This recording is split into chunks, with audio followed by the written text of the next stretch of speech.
गुरु के चरणों में शत शत प्रणाम।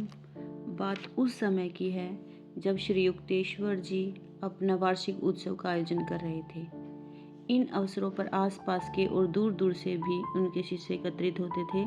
मकर संक्रांति का आयोजन श्री रामपुर में होता था। मैंने सर्वप्रथम जब इसमें भाग लिया तो उससे मुझे एक स्थायी कल्याणकारी लाभ हुआ। प्रातःकाल सड़कों पर नंगे पांव शोभा यात्रा के साथ उत्सव आरंभ हुआ। सैकड़ों शिष्य मधुर स्वर में भजन कीर्तन कर रहे थे। कुछ वादक बांसुरी और खोल कर ताल पर उनकी संगत कर रहे थे। हमारी गूंजती हरि नाम स्तुति की ध्वनि को सुनकर नगरजन खुशी से अपने नीरस कर्तव्यों को छोड़कर रास्ते में पुष्प वृष्टि कर रहे थे। अनेक रास्तों से घूमते हुए शोभा यात्रा आश्रम के आंगन में आकर समाप्त हुई।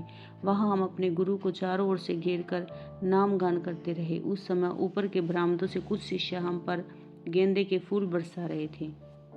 बहुत से अतिथि आश्रम में ऊपर गए, जहाँ उन्हें पनीर और संतरे से बनी खीरनुमा मिठाई दी गई। मैं अपने गुरु बंधुओं की ओर चला गया जो आज रसोइये का काम कर रहे थे। इतनी बड़ी संख्या में जब लोग आते थे तब खाना बाहर खुली जगह में बड़े बड़े हंडों में बनता था। ईंट मिट्टी के चूल्हों में जलने वाली लकड़ियों से धुआं उठ रहा था, जिससे आंखों में पानी आ रहा था, पर हम अपने काम में प्रसन्नतापूर्वक लगे हुए थे। भारत में धार्मिक उत्सवों को कभी कष्टकर नहीं माना जाता। प्रत्येक भक्त अपना अपना योगदान देता है। कोई पैसा देता है, कोई चावल या सब्जियां, अथवा कोई व्यक्तिगत परिश्रम की सेवा अर्पण करता है। भोज की तैयारी की हर छोटी मोटी बात का स्वयं ध्यान रखने के लिए शीघ्र ही गुरुदेव भी हम लोगों के बीच आ पहुंचे। हर क्षण व्यस्त रहते हुए भी वे अत्यंत फुर्तीले युवा शिष्यों के साथ साथ परिश्रम कर रहे थे। ऊपर की मंजिल पर हारमोनियम और खोल के संगीत के साथ संकीर्तन चल रहा था। श्री युक्तेश्वर जी कौतुक के साथ उसे सुन रहे थे। उन्हें संगीत का पूर्ण ज्ञान था। वे बेसुरा गा रहे हैं। गुरुदेव रसोइयों को छोड़कर संगीत वालों के बीच पहुंच गए। संगीत की धुन फिर सुनाई दी। इस बार सही स्वर ताल में थी। संकीर्तन योग आध्यात्मिक साधना का एक प्रभावशाली प्रकार है, जिसमें मूल विचार और ध्वनि में तीव्र एकाग्रता तथा तन्मयता आवश्यक होती है। मानव स्वयं नाद ब्रह्म या ओम ध्वनि की एक अभिव्यक्ति है, इसलिए ध्वनि उस पर तत्काल प्रबल प्रभाव डालती है। पूर्व और पश्चिम दोनों ही प्रकार का भक्ति संगीत मनुष्य में आनंद उत्पन्न कर देता है, क्योंकि इस प्रकार का संगीत मनुष्य के मेरुदंड में स्थित चक्रों में से किसी चक्र में उतने समय के लिए स्पंदात्मक जागृति उत्पन्न कर देता है। आनंद के उन क्षणों में उसे अपने ईश्वरीय मूल का अस्फुट सा स्मरण हो जाता है। उत्सव के दिन श्री युक्तेश्वर जी की ऊपर की बैठक से आती हुई संकीर्तन की ध्वनि खाना बना रहे शिष्यों को चारों ओर उबलते खोलते बर्तनों के बीच भी प्रेरणा दे रही थी। मेरे गुरु भाई और मैं आनंदित होकर हाथ से ताल बजाते हुए टेक गा रहे थे। सूर्यास्त तक हम लोगों ने अपने सैकड़ों अतिथियों को खिचड़ी, सब्जी और चावल की खीर का भोजन करा दिया था। आंगन में हमने सूती दरियां बिछा दी थी। शीघ्र ही तारों से भरे आकाश के नीचे जनसमूह बैठ गया और श्री युक्तेश्वर जी के अमृतमय ज्ञान उपदेश को मनोयोग पूर्वक सुनने लगे।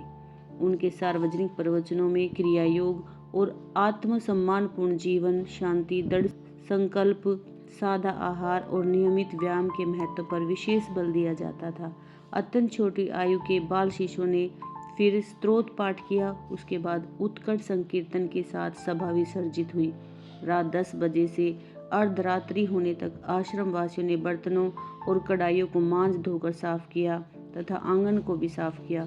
गुरुदेव ने मुझे अपने पास बुलाया। तुम्हारे आज के और तैयारी में लगे गत पूरे सप्ताह के सहर्ष परिश्रम से मैं बहुत खुश हूँ। मैं तुम्हें अपने साथ चाहता हूँ। आज तुम मेरे साथ सो सकते हो। यह एक ऐसा सौभाग्य था जिसके प्राप्त होने की मैंने कभी आशा भी नहीं की थी। हम थोड़ी देर के लिए गहन दैवी प्रशांति में निमग्न बैठे रहे। सोने के लिए हम दोनों के लेट जाने के 10 मिनट बाद ही गुरुदेव उठ गए और पूरे कपड़े पहनने लगे। क्या हुआ गुरुदेव? अपने गुरु के पास सोने के आनंद में अचानक विघ्नता का अंश आ गया था। मुझे लगता है कि कुछ शिष्य ठीक से गाड़ियां न मिलने के कारण अब कुछ ही समय में यहाँ पहुँचने वाले हैं। चलो, हमें उनके लिए कुछ भोजन तैयार करके रखना चाहिए। गुरुजी, रात में 1 बजे कोई नहीं आएगा। तुम सो जाओ। तुमने बड़ा कठिन परिश्रम किया है, पर मैं खाना बनाने जा रहा हूँ। श्री युक्तेश्वर जी का दृढ़ स्वर सुनते ही मैं पलंग से कूद पड़ा और उनके पीछे पीछे ऊपर के ही तल्ले पर अंदर की ओर की बालकनी में लगे रसोई घर में जा पहुंचा। इस छोटे से रसोई घर को हम दैनिक उपयोग में लाते थे। शीघ्र ही चावल और दाल उबल रहे थे। मेरे गुरु स्नेहपूर्वक मुस्कुराए। आज रात तुमने थकान और कठोर परिश्रम के भय को जीत लिया है। भविष्य में इनसे तुम्हें कभी परेशानी नहीं होगी। उनके श्रीमुख से आजीवन आशीर्वाद के शब्द निकले ही थे कि आंगन में पगध्वनि सुनाई पड़ी। मैं दौड़कर नीचे गया और दरवाज़ा खोला तो शिष्यों का एक दल अंदर प्रविष्ट हुआ। उनमें से एक ने कहा, प्रिय बंधु, ऐसे समय गुरुदेव को कष्ट देना हमें अच्छा नहीं लगता, परंतु क्या करते, गाड़ियों के समय के बारे में हमसे भूल हो गई, पर हमने सोचा कि यहाँ तक आने के बाद अपने गुरु के दर्शन किए बिना लौट जाना भी उचित नहीं होगा। वे आप लोगों की ही प्रतीक्षा कर रहे हैं और आपके लिए ही भोजन बना रहे हैं। श्री युक्तेश्वर जी की स्वागत वाणी गूंज उठी। मैं विस्मय चकित होकर अतिथियों को रसोई घर में ले गया। गुरुदेव मेरी ओर मुड़े, उनकी आंखों में चमक नाच रही थी। अब जब तुमने उनसे बात ही कर ली है तो निश्चय ही तुम्हारे संदेह का निवारण हो गया होगा कि सचमुच उनकी गाड़ी छूट गई थी। आधे घंटे बाद मैं इस तुल्य गुरु के पास सोने के सौभाग्य की सुखद आशा करता हुआ उनके पीछे पीछे उनके शयन कक्ष में पहुंच गया। इस प्रकार गुरुदेव को थकान और कठोर परिश्रम के भय से जीत प्राप्त हुई। भविष्य में इनको कभी भी थकान और कठोर परिश्रम से भय नहीं लगा। इन्होंने सच्चे मन से, सच्ची श्रद्धा से सेवा की। मेरे गुरुदेव के चरणों में मेरा सादर प्रणाम।